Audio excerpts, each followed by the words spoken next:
Hey guys, this is Xaoslegend. So, in between all of our spoiler season stuff, I'm going to talk about an article on Draft Better's website, which is Draft Better, www.draftbetter.com, right? It's a really good website. It's run by a guy that I know pretty well.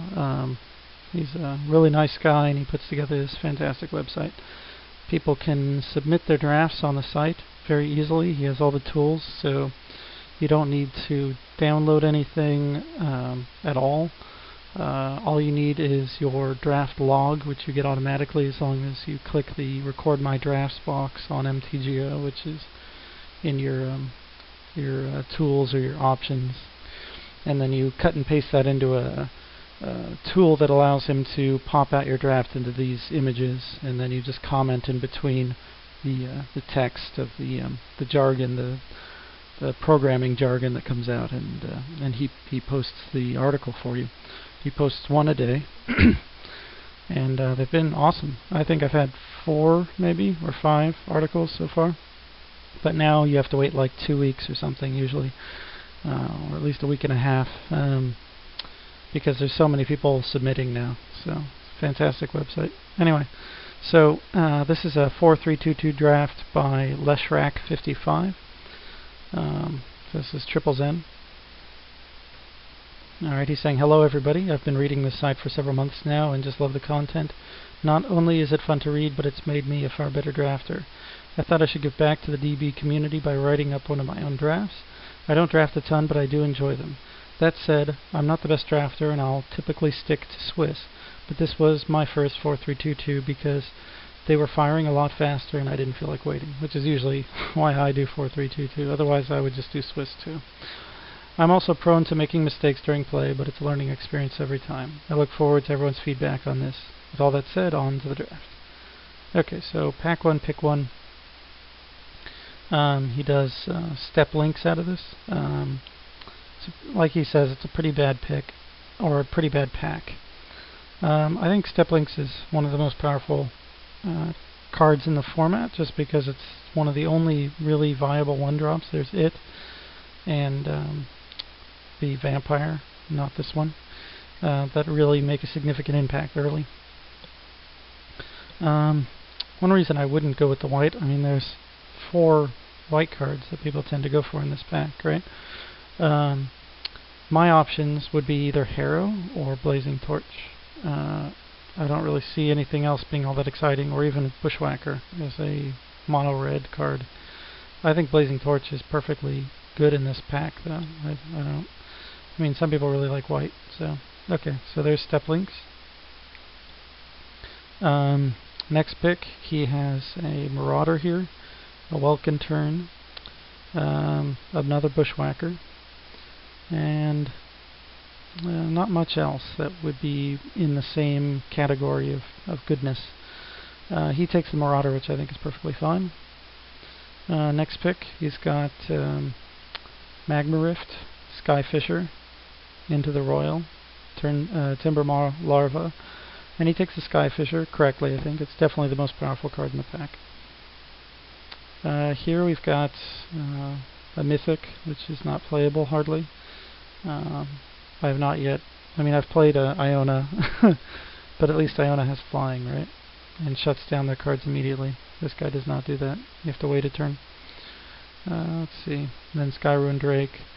You've got a Goldraws, you've got a Cliff Threader, you've got a Grazing, and a Blade Tusk Boar. I think all the there's a lot of cards in here of similar power. He takes the Blade Tusk after taking a black card and 2 white cards. I think he might have been just as good as just taking the Cliff Threader or the Goldraws, but this is fine too. It's definitely one of the more powerful cards in the pack. Okay, so here he's got Narrow Escape, this is Chosen, Mold Shambler, Reckless Scholar. Those are most of the cards worth considering. He's moved into red, and he's basically taking a black, a white, a red, and a green card, or a black, a white, and a red card. Yeah, 2 white cards, a black, and a red card. Here he goes with Mrs. Chosen.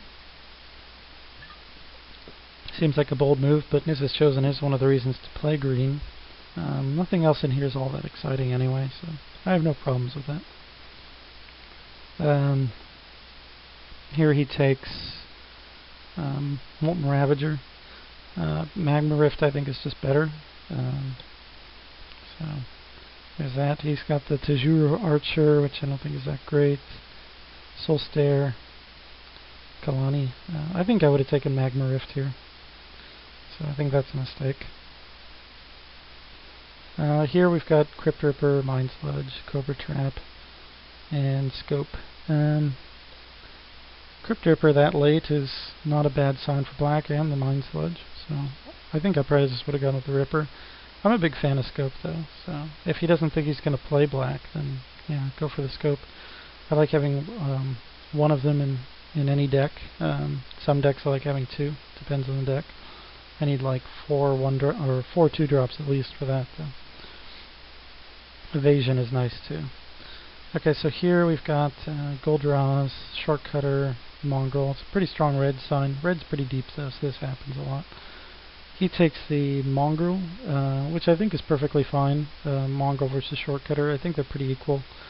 The Mongrel, red oftentimes has a problem filling up its 3-drops with good cards. You know, a lot of times you're playing Ruinous Minotaur and more Molten Ravagers than you want. So I'm fine with that.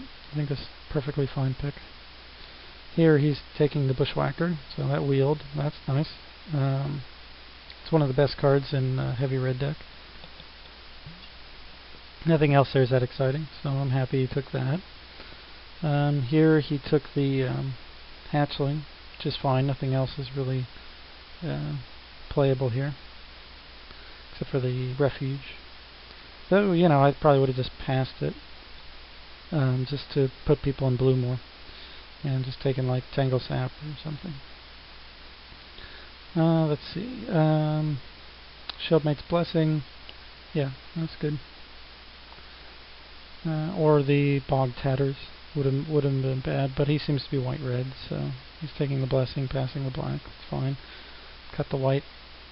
I would have cut the red here. This thing's almost never playable.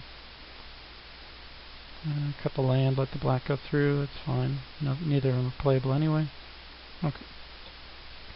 So here he's been drafting red, white. So here he's got a pack with the Hideous End, Bloodghast, Puma, Shatter Skull. I think I probably would have taken the Puma here. You're likely to wheel one of these red cards if you don't take one here, and Puma's solid, so especially in the red decks, red-white decks that don't have that many great guys at the 3 casting cost slot, and you have a reasonable number of. Although you don't really want to play the allies you have, so maybe this Shatter Skull's better. I'm fine with this pick here, I don't really mind. Here we've got, he takes Shatter Skull again, which is fine. I like Mark of Mutiny a lot too, especially in red-white. I probably would have taken the Mark. Okay, here we've got Spire Barrage, Shatter Skull, Aeronaut. Another Blazing Torch.